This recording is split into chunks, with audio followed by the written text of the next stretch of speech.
Well, over the weekend, I had the opportunity to visit our troops fighting in Operation Epic Fury. We were on the ground, in CENTCOM on Saturday for about half the day.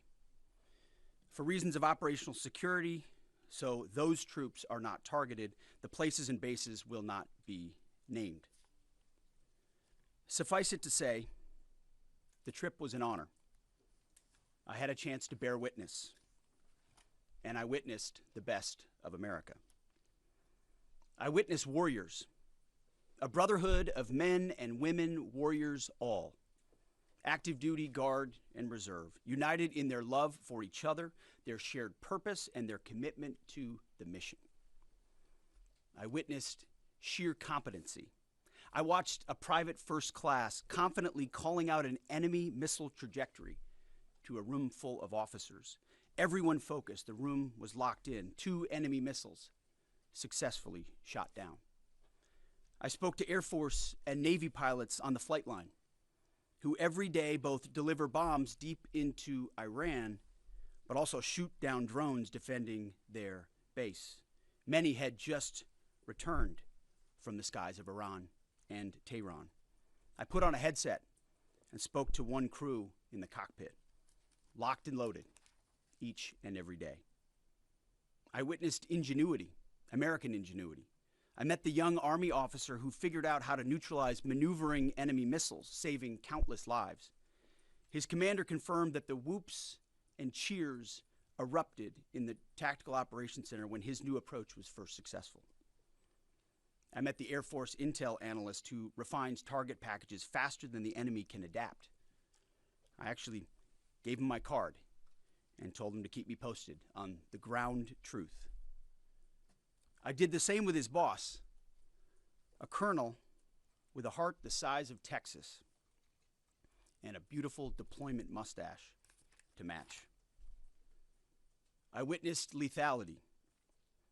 I met a junior airman as the sun was going down and a chill was setting on the tarmac, who, when asked what they needed, she simply looked up at me with a sly smile on her face and said, "More bombs, sir, and bigger bombs.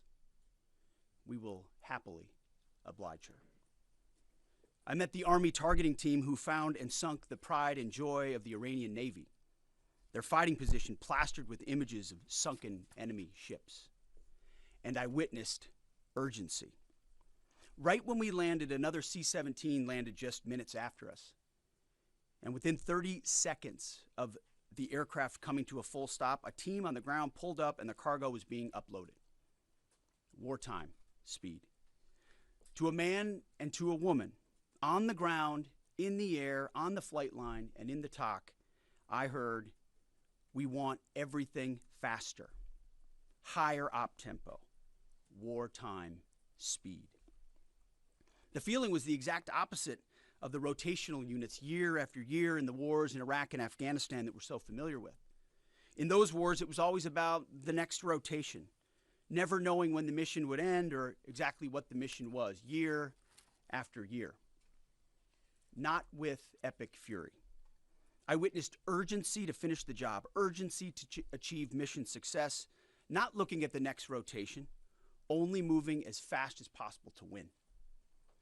I got a chance to troop the line, to witness firsthand what we already know is true. I spoke to all ranks and all services, none of whom knew we were coming. It was not rehearsed or scripted. Sometimes we just wandered. What I witnessed was motivation. It was sheer mission focus. It was the American warrior unleashed. It was the kind of warfighting American spirit that comes with a clear mission against a determined enemy. A crew chief we flew with summed it up nicely. He said, "It's been a busy few weeks, sir. Tough stuff. But I'm so honored to be called up. This fight is long overdue. We need to address it for our kids. We cannot pass the buck. Please thank the president from us." I heard that time and time again. I asked each young American, "What do you need?" And nobody said better equipment.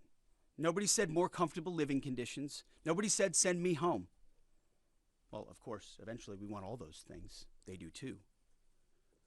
But what those Americans said to me, young and old, officer and NCO, male and female, black and white, was, let's finish the mission.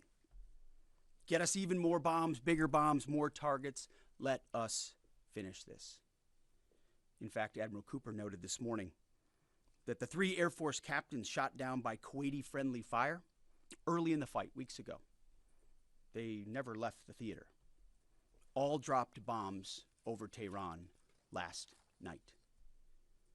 These men and women live the Iranian threat every day, incoming missiles and drones, and know what a world looks like, what the world would look like if Iran had the most dangerous weapons in the world, a nuclear weapon. As President Trump has said time and time again for years, and in this administration, Iran cannot have a nuclear bomb, and they won't. These troops, they want to finish this fight for their kids and their grandkids. This is about history. This is about legacy. Success matters. And because of this president and these Americans, we're closer than ever before to winning. President Trump is doing what no other president had the guts to do. Previous presidents were all talk. He's all action. On the battlefield, because of the latitude the president has given us, American firepower is only increasing. Iran's decreasing. We have more and more options, and they have less. Just 1 month in, only 1 month, we set the terms. The upcoming days will be decisive. Iran knows that, and there's almost nothing they can militarily do about it. Yes, they will still shoot some missiles, but we will shoot them down. Of note, the last 24 hours saw the lowest number of enemy missiles and drones fired by Iran. They will go underground, but we will find them. We recently destroyed another one of their command bunkers. Leaders forced to flee. No water, no power, no oxygen, no command and control. Their faith in their caves diminishing. The latest intel is clear out of CENTCOM. Our strikes are damaging the morale of the Iranian military, leading to widespread desertions, key personnel shortages, and causing frustrations amongst senior leaders. Just last night, we had 200 dynamic strikes alone. Dynamic strike is a strike where a pilot leaves, and during their flight, they get a new target set based on real-time intel given to them. A new launcher, a new location, a new troop formation. A dynamic target is one that changes while you're in the air because of improved intelligence. 200 dynamic strikes alone, in addition to the pre-planned targets. The video the president posted last night of Esfahan, an ammo depot struck by U.S. bombers. You see, you don't get to see many of those videos because, as a reminder, Iran has still shut off the internet to 99.9% of its population. But if Iran is wise, they will cut a deal. President Trump doesn't bluff, and he does not back down. You can ask Khomeini about that. The new Iranian regime should know that by now. This new regime, because regime change has occurred, should be wiser than the last. President Trump will make a deal. He is willing. And the terms of the deal are known to them. If Iran is not willing, then the United States War Department will continue with even more intensity. Standing here this morning in this briefing room, in my mind's eye, I'm actually looking out at the groups I met this weekend. The pilots, the logisticians, the intel analysts, the targeters, the sustainers, the flight crews, the air defenders, the base security, those maintainers who we walked up at sunset with the chill in the air on the flight line. May God watch over all of them each day and each night. May his almighty and eternal arms of providence stretch over them and protect them and bring them peace. In the name of Jesus Christ, and amen. Mr. Chairman, over to you. Thank you, Mr. Secretary, and good morning, everyone, and thank you again for being here. As operations continue, I remain deeply grateful for the service and determination of 2.8 million members of our joint force, each of whom are serving something greater than themselves. every day those deployed, and in many cases those at home who are deploying forward, and bomber pulses and others, put themselves in harm's way, and we owe them a deep debt of gratitude. I remain especially grateful for our fallen who gave the ultimate sacrifice. We'll never forget their valor and their determination to do something greater than themselves. And each day we continue to earn what they've given to us. This morning I want to share that yesterday the Joint Force had the honor of participating in the burial of Colonel Clarence Emil Bud Anderson, who passed away in May of 2024 at the ripe old age of 102. He was laid to rest in Arlington Cemetery yesterday morning alongside his wife of 70 years, Eleanor, who he married on February 23rd, 1945. She passed away in 2015 at the age of 92. Bud, yesterday, a legend to our Air Force and fighter pilots everywhere, was honored with a combination flyby of F-35s and a four-ship of P-51 Mustangs. He was one of the most prolific flying aces of World War II and the highest scoring P-51 ace with 16 and a quarter kills in his squadron and in his group. And he served from 1942 to 1972. And his last combat tour was flying F-104 Thunder Chiefs over North Vietnam. For anyone that had the chance to meet Colonel Anderson, you knew what an incredibly special man he was. And that's true for each and every one of our World War II vets who become fewer and fewer with each passing day. They are the greatest generation and give us the gift of an incredible example as we execute Operation Epic Fury today. And Colonel Anderson, we mourn for your loss, and remember that smile on the right side as you went out to do our nation's business. I'd like to now share an operational update. Our Joint Force continues to focus on our military objectives as we systematically continue to degrade and destroy Iran's ability to project power and threaten stability beyond its borders. First, the Joint Force continues to destroy Iran's ballistic missile and UAS capabilities. We remain focused on interdicting and destroying the logistical and supply chains that feed these programs. And this remains a truly joint effort, prosecuted around the clock from air, land, sea, space, and cyberspace. Long-range bombers from U.S. Strategic Command are coordinating with tactical fighter aircraft from our Joint Force launched from bases around the region and the continental United States, while simultaneously Navy fighters from the sea and sailors continue to project power from the sea, while Army and Marine artillery units continue to execute long-range precision fires deep into enemy territory against high-value targets. Meanwhile, on the defense side, our Army and air defenders and aviators, as the Secretary talked about, remain vigilant, forming a shield to protect our forces and our partners, intercepting missiles and drones. Together, we continue to deliver precision strikes against key manufacturing nodes, component storage sites, research facilities deep within Iranian territory. And over the past 30 days, we've struck more than 11,000 targets.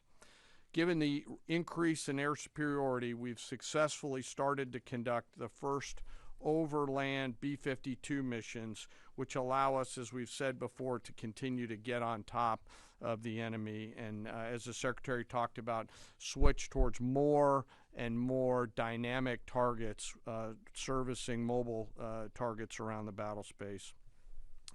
We've continued to do the work against Iran's missile, drone, and naval production facilities, and we continue the multi-domain pressure that we've talked about. Second, on the Navy front, we continue to assert dominance over the Iranian Navy. We remain focused on targeting their mine-laying capability, their naval assets, and we've now, as I mentioned briefly last time, started to work attack helicopters and other close air support assets into the naval domain.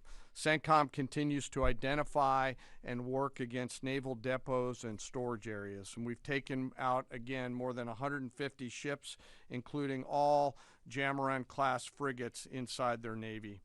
Third, we continue to prosecute our campaign against our defense industrial base at scale. This includes factories, warehouses, nuclear weapons research and development labs, and the associated infrastructure required for Iran to reconstitute its combat capability. I'd like to continue my theme of highlighting the incredible contributions of Americans to our joint force. Today I want to talk a little bit about a different front line, a line that doesn't have bunkers or guard posts, but is just as critical to our nation's security, our National Assembly lines. Today I want to recognize a group of Americans who live at the beginning of our nation's combat power, the Americans who actually make our weapons, both inside our defense industrial base, but even more broadly inside our national industrial base. In every military option, we could not and cannot do our jobs without the men and women across our country who show up every day around the clock to a factory floor, a workshop, a laboratory, who build the weapons and capabilities we need to project American combat power at the time and place of our choosing. These great Americans, and I've had a chance to spend some time with them when I was in the private sector, are the core of American combat power. They're the machinists running high-tech CNC machines, cutting raw blocks of metal into incredibly precise parts.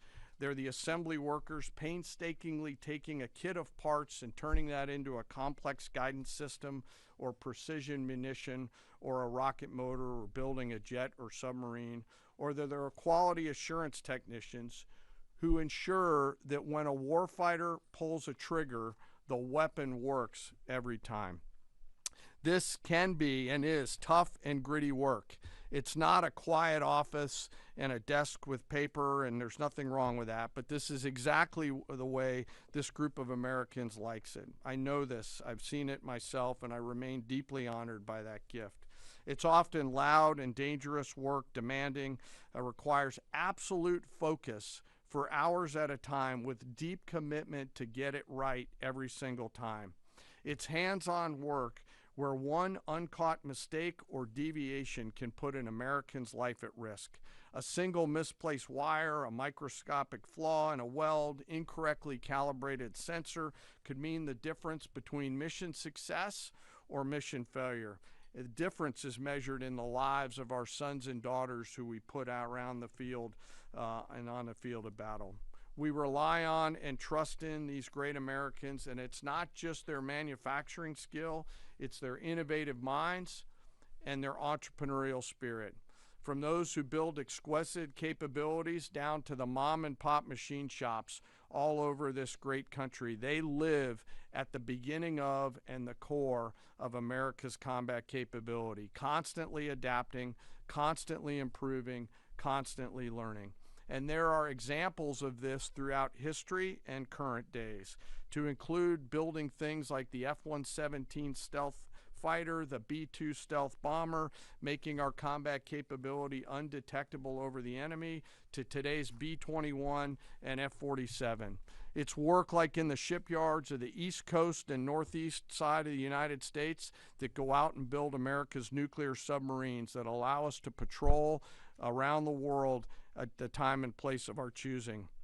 These innovators, these workers, these incredible Americans don't get the same glory as a fighter pilot returning to a carrier deck at night or an artilleryman sending rounds downrange, and yet they show up every single day, and without them, we could not do the work that we are tasked to do.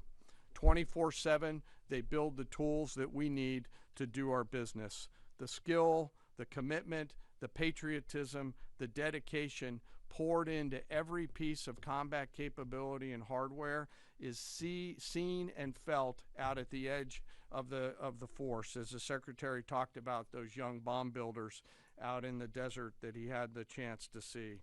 You can see it, you can feel it, and it's real, and we're deeply grateful. So to the American workforce out there, both inside our defense industrial base and in our national industrial base, thank you on behalf of the Joint Force. We carry the weapons that you build. We rely on the systems that you create, and the distance from that factory floor and that assembly line to the front line is incredibly short. Thank you. Keep it up. And to our adversaries out there, I remind you to beware of the American workforce. We continue to press forward in our military objectives. The Secretary and I remain deeply humbled by the spirit, tenacity, commitment, and grit of our 2.8 million member strong joint force. I want to, as always, thank the force and their families, and as always, remember our fallen. We carry with them and their names every day. Sir, I'll turn it back over to you. Well, thank you, Mr. Chairman. Two things. He didn't note it, but in memory of Colonel Bud Anderson, the chairman himself flew his F-16 to honor him recently. And thank you for highlighting the defense industrial base, the arsenal of freedom. It's worth noting no one has rebuilt that defense industrial base faster and with more purpose than President Trump in his first term. And now we're rebuilding the arsenal of freedom. Our defense industrial base is more vibrant today than it's been since World War II and growing rapidly. Contrast that with Iran, whose defense industrial base is nearly completely destroyed. Their ability to reconstitute the weapons of war they're using now that they're hiding in underground facilities and attriting over time, their ability to rebuild that is negligible. And I think that contrast is an enduring legacy of this as well, right here. Thank you for your time. We've had some signaling that the U.S. will retake control of the Strait of Hormuz. At that point, what military posture will be imposed to guarantee safe passage for our allies, deter our enemies, and demonstrate U.S. dominance in the region? And also, can you speak to how much America's adversaries, Russia, China, North Korea, how much they're supporting Iran's war machine at this point with arms and intelligence, and what we are militarily doing to punish the enemy coalition? Appreciate both questions. On the Strait of Hormuz, there are many more vessels flowing through today than there were, as the president has arranged. The president's been clear to Iran, open it for business, or we have options, and we certainly do. And when you look at what the chairman laid out with the Navy industrial base, with coastal cruise missiles, with UAVs, with counter-mine capabilities, we've been focused from the beginning on attriting and defeating those capabilities and limiting their options. There's lots we're doing as well, some of which is known, some of which is not known, to set the conditions. And I think the president was clear this morning in his truth that there are countries around the world who ought to be prepared to step up on this critical waterway as well. It's not just the United States Navy. Last time I checked, there was supposed to be a big bad Royal Navy that could be prepared to do things like that as well. So he's pointing out this is an international waterway that we use less than most, in fact, dramatically less than most. So the world ought to pay attention and be prepared to stand up. President Trump's been willing to do the heavy lifting on behalf of the free world to address this threat of Iran. It's not just our problem set going forward, even though we have done the lion's share of preparation to ensure that that strait will be open, which is an outcome the president's been very clear on. As far as Russia and China, we know exactly what they're doing, what they are or are not doing. We don't have to air publicly what all of that is, but where necessary, we're addressing it, we're mitigating it, or we're confronting it head on. I don't know if you have anything you want to add. No, sir, I think you covered it. Do you have any timeline for operability in the strait? Thank you, Mr. Secretary. David Zier, Real America's Voice. And I witnessed that enthusiasm on the lines and our submarine builders and ironworks. It's unbelievable. But I just wanted to ask you, what's the status of the delivery of any hardened bunkers for additional protection for our troops? And without getting too specific, what kind of measures are we taking to protect some of the larger, more strategic aircraft like the Sentry and other? Well, it's a great question. I'll say what I witnessed where I went was a completely locked in discipline of bunker use and bunker improvement. So from the beginning, as we stated very clearly, the first thing we did was set up a defense and make sure our defensive capabilities were maxed out before any of this even started. That included fortifications as much as possible, but it also included disbursement. If all of our people are in one place, you could imagine why that's a big problem. So dispersing is part of that defeat. Alongside that disbursement is more and more bunkers. And I can tell you, talking to base commanders, talking to our allies in Israel, talking to others, rapidly fielding that and then improving those positions is a theater priority, no doubt, as are the air defenses and the layered air defenses. It's not just Patriots and THAADs, it's fighters and defensive caps, it's other kinetic defeat systems, it's electronic warfare. So the defense of our troops and our assets is max. I will say on some of those other assets you talked about, air wings, airframes, there's some things adversaries are doing to provide info and intel that they shouldn't. We're aware of it. And ultimately, we move things around and don't. One of the biggest principles you learn in the military is to not set patterns, predictable patterns. And so commanders are working hard to adjust in real time with those systems and make sure they're in the right places and not easily targetable. Jillian. Thanks, Mr. Secretary. The U.S. and Iran appear right now publicly to disagree about whether there are these negotiations ongoing. What impact does that have on military strategy? Does it have any bearing at all? And General, the President wrote yesterday that the U.S. might destroy Iran's electricity generating plants and oil wells. Those are his words before ending this operation. Is there a way to do either of those things without like seriously jeopardizing or seriously harming civilians? So on the talks, I can tell you, having been with Steve and Jared and the Vice President and Marco and many others yesterday, they are very real. They are ongoing. They're active. And I think gaining strength. And we appreciate that. As I said in my remarks, we would much prefer to get a deal. If Iran was willing to relinquish material they have and ambitions they have, open this, great, that's the goal. We don't want to have to do more militarily than we have to. But I didn't mean it flippantly when I said, in the meantime, we'll negotiate with bombs.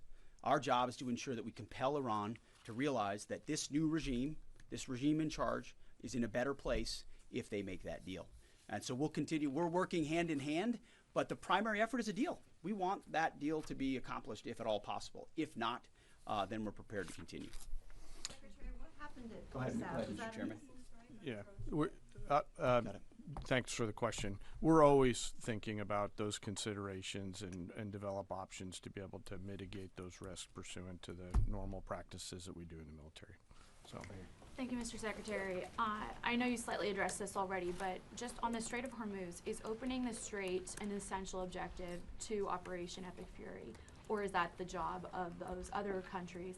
And then secondly, without asking you to comment on things that you can't talk about, what is your message to Americans who love the president and strongly believe in him, but are very worried about this notion of boots on the ground? Well, first on the Strait of Hormuz, our core objectives from this podium, from day one, from me, from the chairman, from the president, from the vice president, from Secretary Rubio and others have been clear. Defense missile production and missile programs, so their entire missile program, defense industrial base and production ability to build, and Navy and power projection. So those have, and then of course, wrapping it all is Iran's never going to have a nuclear weapon. So those have been very clear. Defeating the Navy is a core part of ensuring they can't project that kind of power. But ultimately, I think the president's truth this morning lays that out very well, that this Strait of Hormuz issue, which we've set the conditions for success, and we will make sure Iran knows that very clearly, is not just a United States of America problem set. We've been willing to lead. President Trump's led the entire time, but it's not just us. So ultimately, I think other countries should pay attention when the president speaks. He's proven that when he speaks, he means something. And he's pointing out, you might want to start learning how to fight for yourself. It's something some of us have been saying for quite some time. You can't just have flags, you have to have formations. You can't just have a few ships, you have enough to affect change. Those things matter in a dangerous world with ascendant adversaries. That's why the chairman's talking about our industrial base. That's why we're launching the Arsenal of Freedom tour to revive our defense industrial base. President Trump doing it in a way that nobody else has. As far as President Trump and boots on the ground, I don't understand why the base, which they have already, they understand, wouldn't have faith in his ability to execute on this. Look at his track record of pursuing peace through strength, America first outcomes. What he's simply saying, and it's exactly true, and I've said from this podium too, we're not going to foreclose any option. You can't fight and win a war if you tell your adversary what you are willing to do or what you are not willing to do, to include boots on the ground. Our adversary right now thinks there are 15 different ways we could come at them with boots on the ground. And guess what? There are. So if we needed to, we could execute those options on behalf of the President of the United States and this department. Or maybe we don't have to use them at all.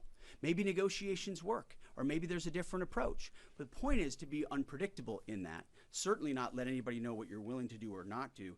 But if anybody has internalized the lessons of Iraq and Afghanistan as the first one, President Trump, to call them out for what they are, he's not going to repeat those lessons. And I think I've been very clear about that from the podium. Yes. Thank you, Secretary Hegseth. A question for you and then a question for General Caine. You said we're a month into the Operation Epic Fury. How long until the objectives are achieved, and is there a scenario where a deal is struck before the objectives have been achieved? And then for General Caine, there's been lots of media coverage that suggested a ground invasion is imminent. What other purposes might the soldiers and the Marines who have been deployed over to the Middle East serve in this conflict? Well, just like the previous question, it's sort of military 101. Don't tell your enemy what you're willing to do or not do, and don't tell your enemy when you're willing to stop, especially an enemy that likes to hide in bunkers and try to hoard their missiles and hope you'll wait you out.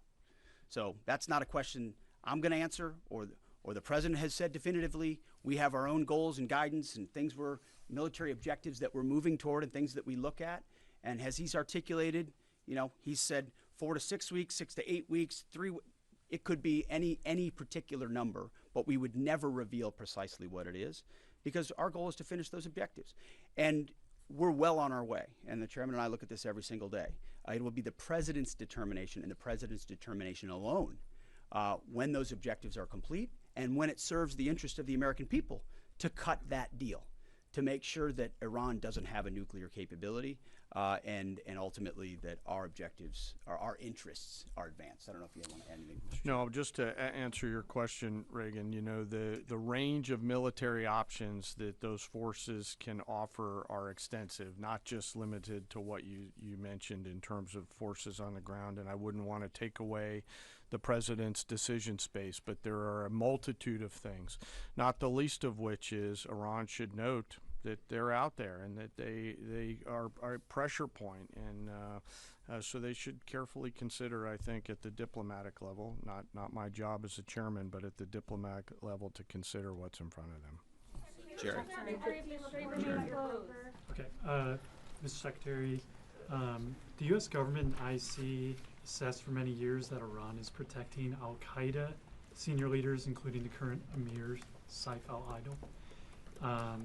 Does the U.S. assess that he's still in Iran? Has he fled to Afghanistan? Is he on a target list? And Mr. Chairman, based on CENTCOM figures and open source, Iranian daily missile barrages and drone launches have indeed dropped dramatically since the start of the war, but they're not at zero. And they seem to have maintained some level of low but stable numbers. Perhaps they've dropped a little bit more in recent days. How do we get that closer to zero? And what impact is Iran's degraded but still very real capability impacting current and future operations? So I won't speak to a particular target. I'll just say that al-Qaeda remains our enemy, obviously, and there are a lot of people on our target list in Iran, and if they were to be harboring al-Qaeda, they would certainly fit that list.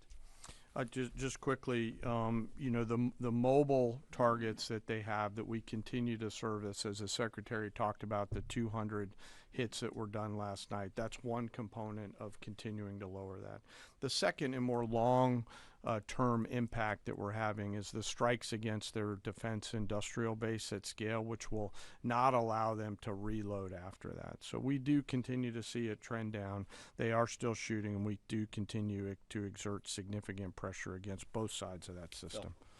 Mr. Secretary, thank you for the question. Do you still believe, you said previously that the Iranian leadership would surrender. Do you still believe that? And is the United States still committed to NATO's collective defense? And to Chairman Caine, could you give us a sense of your thinking about the legality of striking desalinization plants if the president were to order that? I will just say that any mission that ends on our terms, you want to call it a surrender, call it a defeat, call it what you want, we remain committed to a conflict that ends on our terms and the president's terms. There's no doubt about that. And as far as NATO is concerned, that's a decision that will be left to the president, but I'll just say a lot has been laid bare.